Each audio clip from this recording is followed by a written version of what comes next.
Hello and welcome to Health Matters on Channels Television. Thanks for joining us. I am Mary Alale Yusuf. Cervical cancer is a condition which develops in a woman's cervix, the entrance to the uterus. About 99% of cases are linked to infection with high-risk papillomaviruses, or HPV, a very common virus transmitted through sexual contact.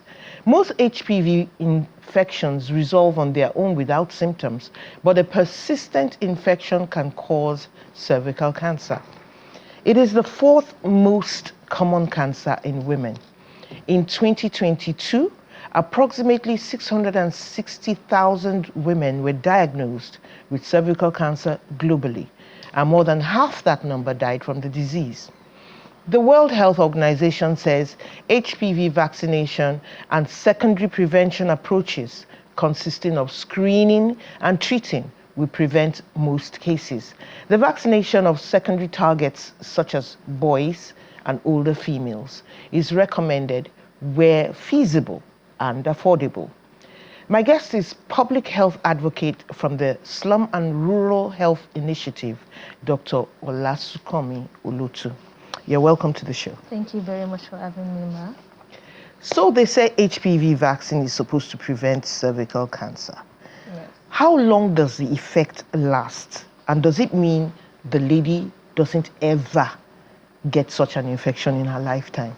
So the point of vaccination is so that people, are not exposed to this virus. All right. So for every person that gets a vaccine, the question is, does it last for a lifetime? So we have different kind of vaccine, right? We have the Gardasil vaccine that is supposed to be taken once or twice. It's a shot that is taken on the arm, right? It's supposed to be taken once or twice. But then recent research has made it clear that the Gardasil vaccine can last the girls that take it from 9 to 14 age range a lifetime. Because for a community like ours that is not readily available or because of the expenses, just so you can reach out to a lot of people, we have the ones that can last the kids, especially when you take it before you're sexually active, that's the 9 to 14 age range, it can last them for a lifetime. However, we have people that have to take it twice, the 2 doses, so that it can help them it can be more effective, basically. And then we have the 3 doses too. Okay, so those are the vaccines that are available in Nigeria. Yes. I've heard of a vaccine that is just one shot. Yes, the Gardasil vaccine is just one shot and it can last them for a lifetime. Do we have that? Yes, we have that. Oh, that's perfect. I wonder what happens now with the Trump WHO pullout. Yeah, because with the HIV. No, the pullout is for HIV vaccine and treatment. So basically, I don't really know what's going to happen with that, because these are the things that we because one vaccine would be wonderful. Because people generally come for the first of things. They don't usually. It happens with meningitis vaccines. It happens with so many vaccines. They come for the first one and they don't come again. So for countries like ours, if it's one, that would just be beautiful. Anyway, having said that, there is the issue of persistent infection. When you say persistent, does it mean the infection doesn't go away or the person keeps getting reinfected? What's the meaning of that persistent? So for HPV infections, right, there are people that they have the HPV and there is no symptoms whatsoever. So when it's persistent, it means that the vaccine is literally, the infection is still in the body, but then there is no symptoms. So they probably don't know that they still have it. And also there is a case of people getting reinfected again, maybe because of exposure to unsafe sex again, over and over again. They can get persistent infection that way. Are there any early warning signs for cervical cancer? So that the person doesn't get to this persistent level of cervical cancer. So that's why it is important for us, for every woman to have the pap smear or general HPV testing, because you literally don't know, there are no symptoms except it becomes a full-blown cancer. Okay. You probably would know that because there is literally no symptoms of some of these HPV infections, right? Because we have the HPV that can have genital warts, and some of it, when you have a genital wart on maybe your vulva or your vagina or penis, or for men, right, they can have on their penis or their scrotum. A wart, it's a growth, right? It's a genital wart. So it's like a lump, like pimples, kind of like. Okay. And it appears on this part, On this the body surfaces. part, on the cervix, or any body part that I had mentioned earlier.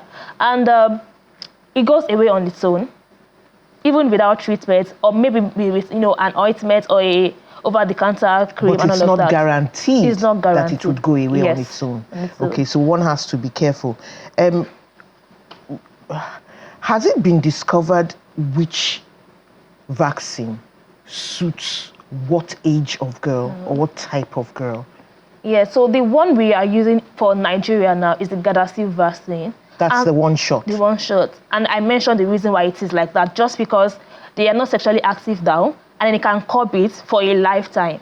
Okay. So that's why we are using that, because it's not so readily available. It's like taking prevention before you any do exposure anything, before all. exposure, right? Exactly. And then it lasts forever. Yes. Forever is a good word today. Exactly. Okay, so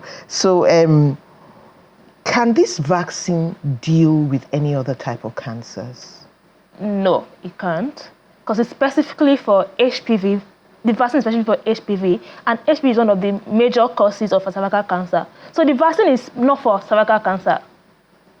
Definitely not. No. It's for preventing cervical cancer. So it cannot work for other kind of cancer except cervical cancer, and basically some of the sexually transmitted infections. Okay. So I know that the primary target for these vaccines are young girls. Yes. But where resources are abundant, I say boys can get it. Yeah. But boys don't get cervical cancer. So what does it do? So for the them? boys, that we have the cancer on the penis, the oral cancer, because HPV is not just getting from sexual intercourse by just penetration or ejaculation alone. Okay, other methods. Other method, yeah. You can get it from other method, right? So they are exposed to penis cancer and every other cancer that can affect the male gender. But however, these cancers are not so prominent as cervical cancer. Okay. But then just to prevent this type of cancers too, they could get it if it is readily available. All right. Okay. So you know that many people don't get this vaccine because they simply don't know about it. Yes. They don't understand when you're talking about it.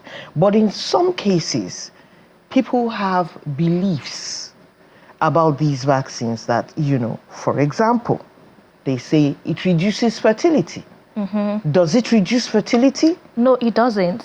Okay, so we have so many myths around it, and our people, especially for Nigerians, we have this, belief about health vaccines or anything like that. They're just unnecessarily, overprotective of themselves. However, they are, putting themselves to a lot of risk that way. But then we have a lot of myths. The one you mentioned, the fertility. So the cervix is like a space from the womb, more like the what's the word now? Funnel with the womb. So it's exposes. That's where the HPV infection affects mostly. And if you don't even take the HPV infection prevention, and then the HPV keeps affecting the cervix, it's going to it's going to affect the cervix cells, and that way even fertility becomes a problem. Okay, so what you're saying is the cancer itself affects fertility. Fertility, exactly. Okay. So the vaccine has no effect whatsoever with fertility. Okay, so let me ask this. In your experience, has anybody got this vaccine and gone on to have children? A lot of people. It doesn't without problems? Without no problems. Miscarriages? Yes, at all. That's nothing to do with fertility. Nothing at all. So the only side effect I might have is a regular side effect that, every other drugs or injections have. More like, being dizzy or being drowsy or, headache or just a minor infection. Minor reactions that you can have from other vaccinations. Okay, so if somebody takes the HPV vaccine and begins to have some of these reactions, like fainting or headache or whatever it is, what should the person do? They could go to their healthcare provider or the nearest primary healthcare center to complain. And if they notice there's maybe a higher risk, they would give them what to use. But however, it will go away on its own with resting. So let me ask you. Yeah. From the time the lady gets vaccinated, how long after is she allowed to stay, or does she leave immediately? Because if somebody faints, she can't go anywhere. Yeah. So you can just take a rest for a while before you decide to leave. Just ensure that you are fine after the vaccine before you leave for wherever you are going to. I need to ask you, what are the other myths that people have about the vaccine? So people believe that when you get the vaccine, especially for kids 9 to 14, they are exposed to sexual exposure because they feel like I'm vaccinated against every other sexually transmitted infection. Oh, so I can go ahead. They feel that they are vaccinated against STIs. Yes. Please, so just lay it out for us now. So they want to go ahead to just do whatever they want to do. Okay. And this is not true. Because the vaccine is not going to increase their libido. So it doesn't increase libido. So it's not going to expose them to wanting to, go and do whatever they want, except they have that mindset already that they want to maybe be exposed. But that's the thing. Some people believe that after they've taken this vaccine, they are shielded from STIs. So go to town. And that's not true, right? That's not true. It's not true. Because this vaccine, like I said, does not increase their libido. So they are not going to start having sexual intercourse everywhere. That's the first thing first. Okay. And then this vaccine too does not shield you from HIV. Okay. So you can have a lot of other effects of having unsafe sexual practice, right? So they have to be very careful, not to go ahead and just start doing whatever they want to do. It's not true that it's going to help them to maybe be exposed sexually, and it's also not true that it's going to prevent them from every other effects of unsafe sexual practice. Even pregnancy, it doesn't prevent them from pregnancy. It doesn't prevent them from unwanted pregnancy. So they cannot decide to just go ahead because I'm vaccinated already, I want to go and do it. And the other end of it is that HPV vaccine has nothing to do with anybody's sexual urge. Okay. So they cannot, most of the time, the parents, are hesitated to allow their kids to get it because they believe, Definitely. I mean, we are talking of girls, 9 to 14. Yes. So you expect that mothers will want to be really careful. Yes. And it's not like there's a pandemic. Exactly. It's not like there's it's a visible infection, skin rashes or anything. Yeah. This is a perfectly healthy looking girl. She's 9 years old, and the mother is asking herself, why should I take her for a shot? There's nothing wrong with her. Yeah. Coupled with the fact that most of the infections resolve by themselves. So it looks like an overkill to them. You understand? So how do we convince them that this is good for their daughters? Yes. So we mentioned that there are cases of repetition of infections, and eventually can lead to cervical cancer. And there might be no symptoms at all.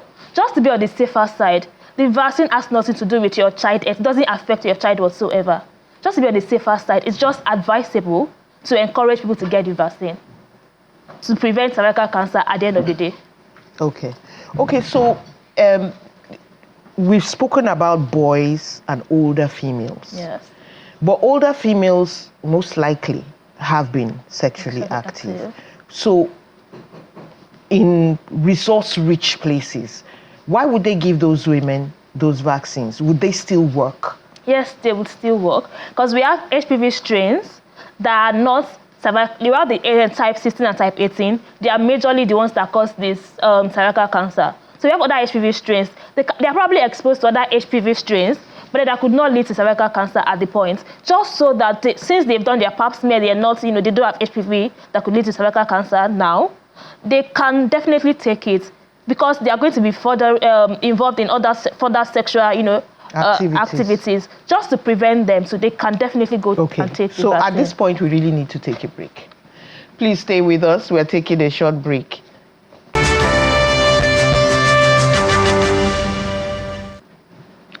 Welcome back. Welcome back.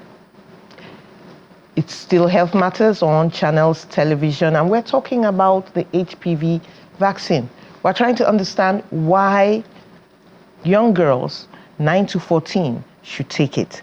If you have any questions on the topic, call 0808 054 2233, or you can send a message on X at CTV_Mary A. Let me ask you this question. So experts say that apart from vaccines, we've already spoken about screening. You said secondary prevention methods, screening and treatment. All right. So explain a bit more about this screening. It's a pap smear, but what are they looking for in the screening test? Okay, so for the pap smear screening and the HPV testing, what they are looking for is growth in the cell of the cervix. Okay. So they have a So they're looking for warts, those things you call warts? Growth. That could, lumps, basically, that could cause, cancer, that are cancerous to the, cervix, right? So they have a swab, they get the swab, and they take it for testing, and then observe the cell of the cervix. And that way they're able to tell if the person has, any form of growth in the cell of the cervix. So if they do find the growth, what do they do?